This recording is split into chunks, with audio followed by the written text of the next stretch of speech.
ومن الناس من يشري نفسه ابتغاء مرضات الله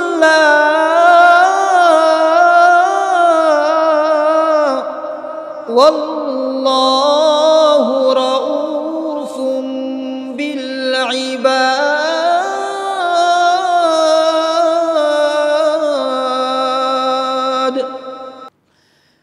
ميدور हो मजबूर हो ऐ सैयद आलम मजदूर हो मजबूर हो ऐ सैयद आलम दीदार दिखाते नहीं आवाज सुना दो दीदार दिखाते नहीं आवाज सुना दो मैं यूसुफ को नहीं जहाने वाला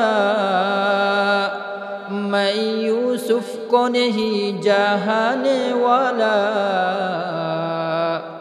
मैं कैस के मानंद नहीं आशिक लैला मैं कैस के मानंद नहीं आशिक लैला मैं आशिक मौला हूँ मेरा इश्क दवाना मैं आशिक मौला हूँ मेरा इश्क दवाना ए जुमला जहाँ जिसके तजल्ली से उजाला ये जुमला जहाँ जिसके तजल्ली से उजाला अल्लाह ताला बोलेन वमिनन नासि मन यशरी नफ्सहु बितिगाअ मर्दातिल्लाह वल्लाहु रऊफुम बिल इबाद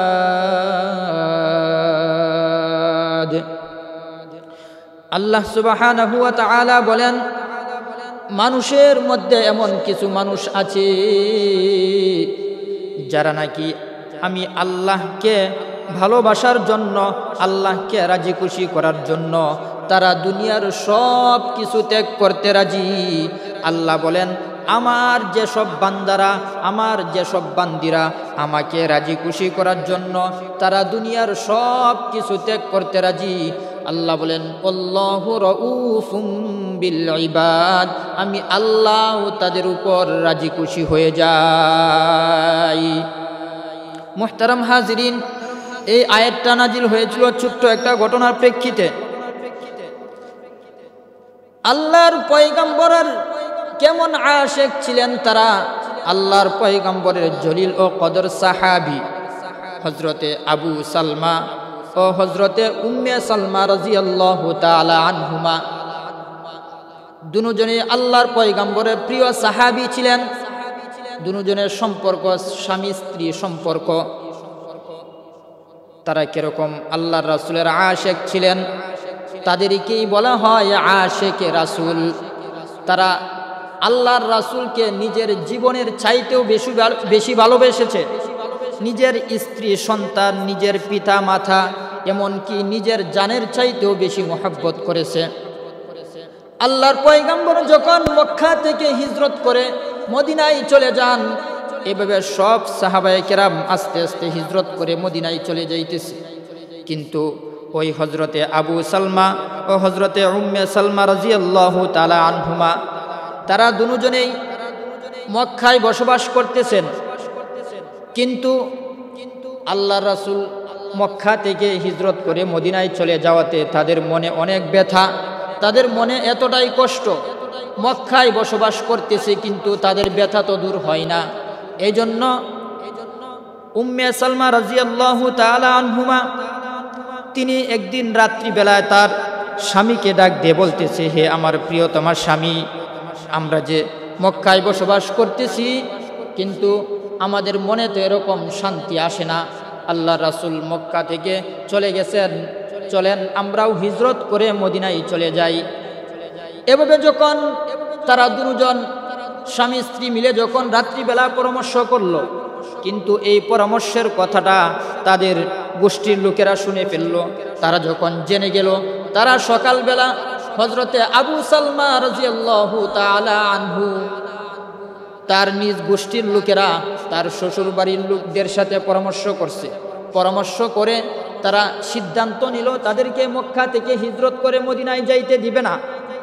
তারা সকালবেলা যখন হজরতে আবু সালমা আল্লাহর পয়গম্বরের আশেক যখন তার স্ত্রী সন্তানকে নিয়ে যখন মক্কা থেকে হিজরত করে মদিনার জন্য রওনা দিলেন, তখন প্রতিমধ্যে তার শ্বশুর বাড়ির লোকেরা পথ আটকিয়ে দাঁড়াইল, বলতেছে, হে আবু সালমা কোথায় যাইতেছো?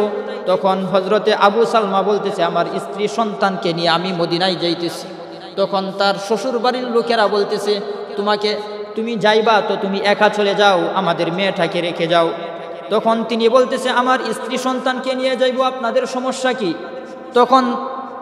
তখন তারা বলতেছে যে তুমি যাইবা, আমাদের মেয়েটাকে রেখে যাও, তুমি তোমার সন্তানকে নিয়ে তুমি চলে যাও।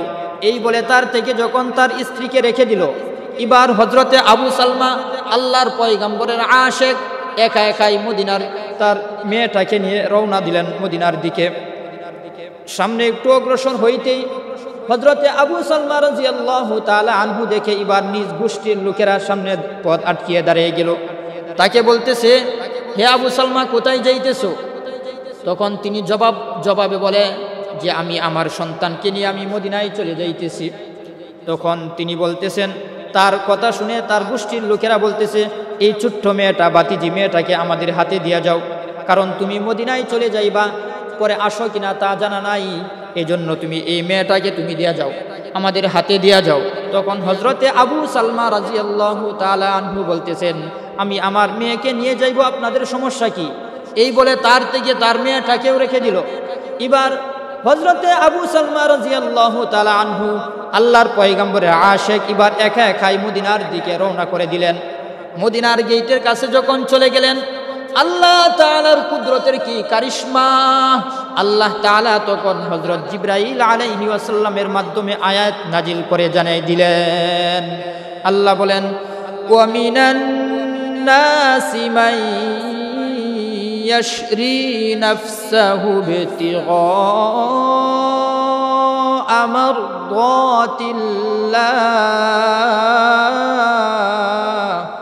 ওয়াল্লাহু রাউফুম বিল ইবাদ।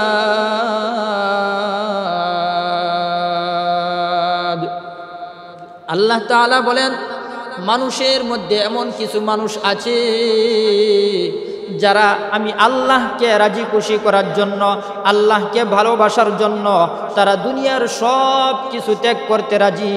আল্লাহ বলেন, আমার যেসব বান্দারা, আমার যেসব বান্দিরা আমি আল্লাহকে রাজি খুশি করার জন্য তারা দুনিয়ার সব কিছু ত্যাগ করতে রাজি, আল্লাহ বলেন আমি আল্লাহ তাদের উপর রাজি খুশি হয়ে যাই।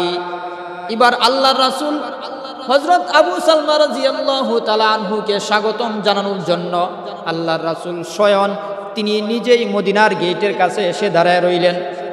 যখন হযরতে আবু সালমা আল্লাহর পয়গম্বরকে দেখলেন, আল্লাহর পয়গম্বরকে দেখে আল্লাহর রাসূল তখন হযরতে আবু সালমাকে বুকের উপর জড়াইয়া নিলেন। তখন হযরত আবু সালমাকে বলতেছে, হে আবু সালমা তুমি একা কেন? তোমার সাথে না তোমার স্ত্রী সন্তান আসার কথা ছিল? তখন হযরত আবু সালমা তখন চোখে পানি আটকে রাখতে পারে নাই। তখন তিনি বলতেছে, হে আল্লাহর রাসূল আমি মক্কা থেকে আমার স্ত্রী সন্তানকে নিয়ে রওনা করেছিলাম, কিন্তু পথের মধ্যে আমার শ্বশুর বাড়ির লোকেরা আমার স্ত্রীকে রেখে দিল, আর আমার নিজ গোষ্ঠীর লোকেরা আমার মেয়েটাকে রেখে দিল। এবার আমি নিজেই একাই আপনার কাছে হিজরত করে চলে আসলাম। তারপর আল্লাহর পয়গম্বর বলেন, হে আবু সালমা তুমি ধৈর্য ধারণ করো, আল্লাহ তাআলা তোমাকে এই ধৈর্যের ফল দিবেন। আল্লাহ তাআলা বলেন, ইন্নাল্লাহা মা'আস সাবিরিন, নিশ্চয় আমি আল্লাহ ধৈর্যশীলদের সঙ্গে আছি। এবার এভাবে মদিনায় থাকতে লাগলেন হযরত আবু সালমা রাদিয়াল্লাহু তাআলা আনহু। 6 মাস পার হয়ে যায়। প্রায় সময় তিনি মদিনার গেটের কাছে এসে বসে থাকতেন। মক্কা থেকে হিজরত করে কোনো মুসলিম মহিলা যদি মদিনার দিকে আসতে থাকতো তাহলে তিনি দূর থেকে দেখে দেখে মনে করতেন এটাই মনে আমার স্ত্রী, আর সাথে আসতেছে এটাই মনে আমার সন্তান। কাছে যখন আসে দেখে এটা তার স্ত্রী না, এটা তার সন্তান না। এভাবে তিনি প্রায় সময় মদিনার গেটের কাছে বসে থাকতেন। এবার 6 মাস পার হয়ে যাওয়ার পর আল্লাহ তাআলার কি কুদরতের কারিশমা, আল্লাহ তাআলা কেমন করে তার স্ত্রী সন্তানকে তার কাছে আনবেন। আল্লাহ তাআলা তখন তার স্ত্রী সন্তান দুজনে অসুস্থ হয়ে যায়। তার গোষ্ঠীর লোকেরা এবং শ্বশুর বাড়ির লোকেরা তারা পরামর্শ করে তারা সিদ্ধান্ত নিল যে আবু সালমার স্ত্রী সন্তানকে দুজনকেই মদিনায় পাঠিয়ে দেওয়া হোক। এভাবে যখন দুজনকে মদিনায় পাঠিয়ে দেওয়া হলো তখন তার স্ত্রী সন্তান তখন আনন্দে চিত্রে বলতেছে আজকে অনেক দিন পর আমার স্বামীর সাথে দেখা হবে। তখন মদিনার গেটের কাছে চলে আসতেছে, আর তার মনে এত আনন্দ, তার স্ত্রীর মনে এত আনন্দ, আর বলতেছে আমার স্বামীকে গিয়ে আমি পিছন দিক দিয়ে গিয়ে আমি তার চক্ষু বন্ধ করে ধরবো আর বলবো হে বলেন তো আমি কে আসছি, আমার নাম কি, আমি কোথায় থেকে আসছি বলেন তো। তখন এই চিত্র এই মনে এই অনুভব নিয়ে যখন আবু সালমার স্ত্রী যখন মদিনার গেটের কাছাকাছি যখন চলে আসছে তখন মদিনার গেট থেকে তখন কে এলান মদিনা মসজিদে নববী থেকে কে এলান দিছে আজকে সকালবেলা একজন লোক এই মদিনা থেকে ইন্তেকাল করেছেন। তখন তার স্ত্রী কান খাড়ায় গেছে, কোন লোকটা ইন্তেকাল করেছেন। ঘোষণাকারী এবার ডাক দিয়ে বলতেছে যে লোকটা ইন্তেকাল করেছেন তার নাম হলো আবু সালমা। তখন তার স্ত্রী বলতেছে এটা কোন আবু সালমা। তখন ঘোষণাকারীর কাছে এসে বলতেছে হে ঘোষণাকারী ভাই, আপনি যে মাত্র এলান করেছেন যে আবু সালমা ইন্তেকাল করেছেন, এটা কোন আবু সালমা। তখন ঘোষণাকারী বলতেছে হে বোন, তুমি তো মনে হয় মদিনায় নতুন আসছো, আর কোনোদিন আসো নাই, তুমি চিনবা না। তখন বলতেছে আমি মদিনায় নতুন আসছি, আর কোনোদিন আসি নাই, তবে বলেন কোন আবু সালমা। তখন ওই ঘোষণাকারী বলতেছে যে লোকটা ইন্তেকাল করেছে ওই লোকটা 6 মাস পূর্বে মক্কাতে তার স্ত্রী সন্তানকে রেখে তখন মদিনায় চলে আসছিলেন, এই লোকটাই আজকে ইন্তেকাল করেছেন। তার স্ত্রীর কাছে যখন এই খবরটা দিছে তার স্ত্রীর কলিজাটা এমনভাবে ভেঙে চূর্ণ বিচূর্ণ হয়ে গেছে, আপনাদেরকে বলে বুঝাইতে পারবো না।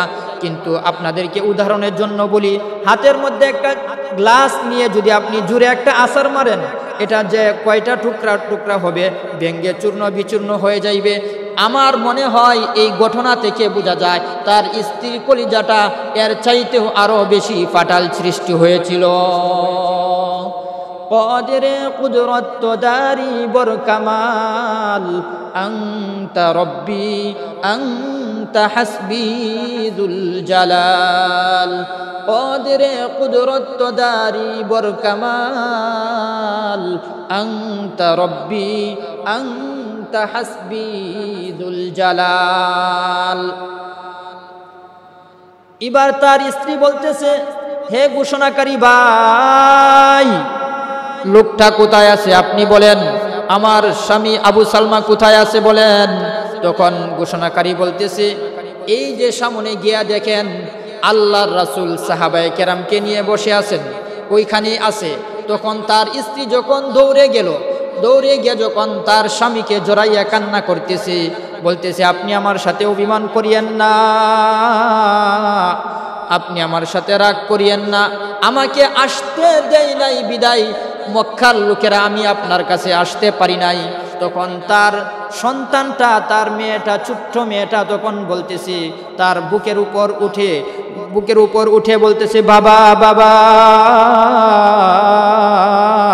আপনি আমার সাথে রাগ করিয়েন না, আপনি আমার সাথে অভিমান করিয়েন না, আমি আর দুষ্টামি করব না। তার কপালে একটা চুমু দিয়া তখন বলতেছে বাবা বাবা, আপনি আমার সাথে রাগ করিয়েন না, আপনি তাকান দেখেন আমি আপনার মেয়ে চলে আসছি। এই বলে যখন তার মেয়েটা কান্না করতেছে, তার স্ত্রীও কান্না করতেছে, সব সাহাবায়ে কেরাম কান্না করে, আল্লাহর রাসূল তখন নিজেও কান্না করতেছে।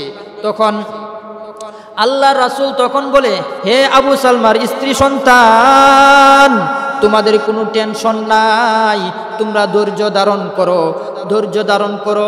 ধৈর্যশীলদের সঙ্গে আছেন কি? আল্লাহ। আল্লাহ বলেন, ইন্নাল্লাহা মা'আস সাবিরিন,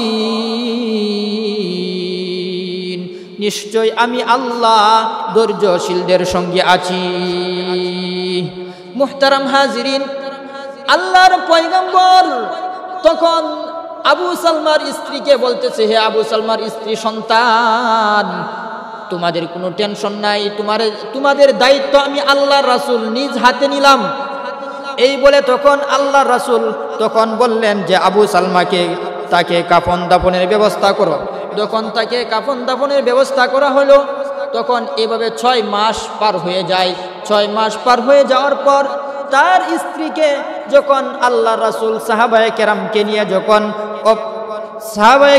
নিয়ে যখন অফার দিলেন তার স্ত্রীকে অন্য কোথাও বিয়া দেওয়ার জন্য, তখন তার স্ত্রী বলতেছে সে আর বিয়া বসবে না।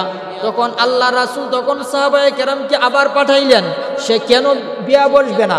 তখন আবু সালমার স্ত্রী বলতেছে, উম্মে সালমা বলতেছে, আমি এই জন্যই বিয়া করব না, কারণ আমার স্বামীর সাথে চুক্তি হয়েছিল, তার সাথে ওয়াদাবদ্ধ হয়েছিলাম।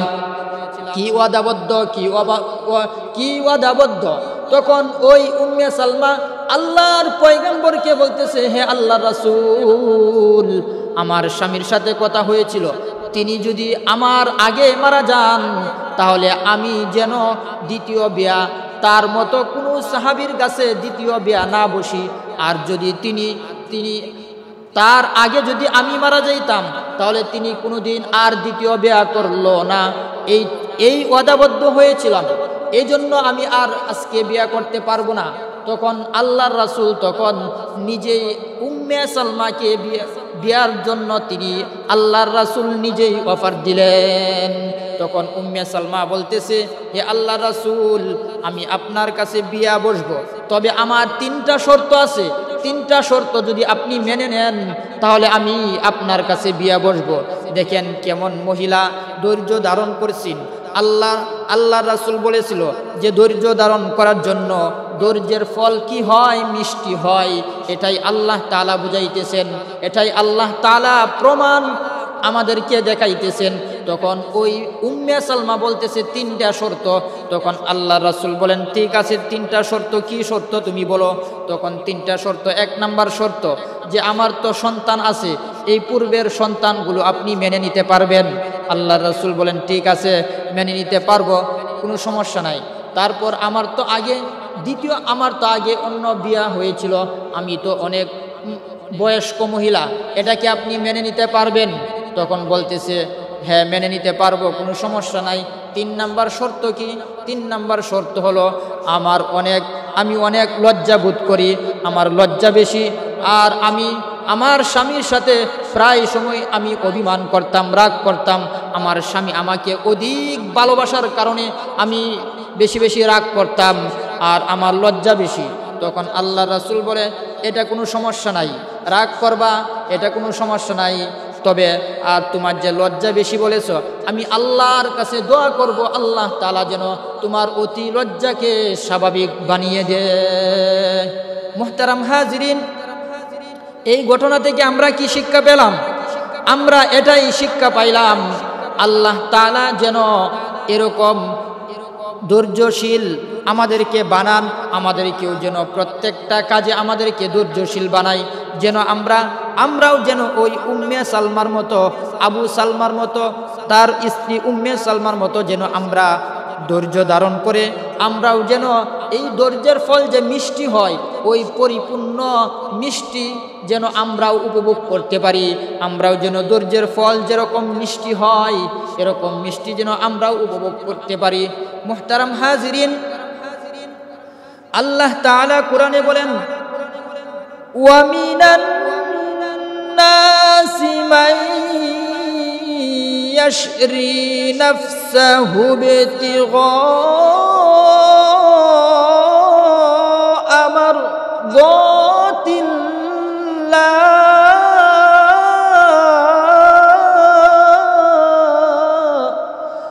ওয়াল্লাহু রাউফুম বিল ইবাদ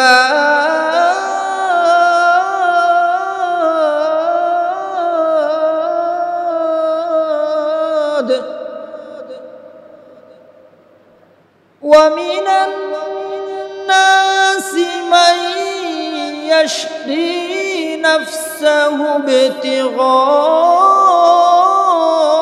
مرضات الله والله رؤوف بالعباد